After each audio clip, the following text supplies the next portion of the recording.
Devgadh MGVCL કચેરી ખાતે ભારતીય કિસાન સંઘ દ્વારા ખેતી વિષયક વીજળી શરૂ કરવા બાબતે આવેદનપત્ર આપ્યું। આ તારીખ 22/7/2025 મંગળવારના રોજ બપોરે 2 કલાકે ભારતીય કિસાન સંઘના જે આગેવાનો ખેડૂતો સાથે રહી અને ખેતી વિષયક વીજળી શરૂ કરવા બાબતે જે એમજીવીસીએલ કચેરી દેવગઢ ખાતે આવેદનપત્ર આપવામાં આવ્યું હતું, જેમાં આવેદનપત્રમાં જણાવ્યા અનુસાર વાવાઝોડાને આજથી 2 મહિના થઈ ગયેલ છે અને તે દિવસ બાદ આજ દિન સુધીમાં ખેતી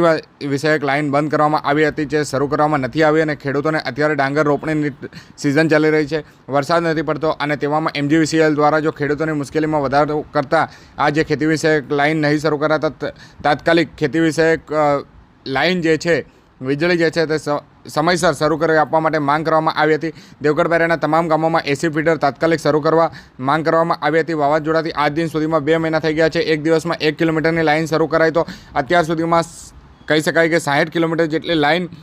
શરૂ થઈ ગઈ હોય તેવું દેવગઢ ભારતીય કિસાન સંઘ દ્વારા જે ઉચ્ચારવામાં આવ્યું હતું અને તેઓ દ્વારા તાત્કાલિક આ લાઇનો શરૂ કરી દેવામાં આવે,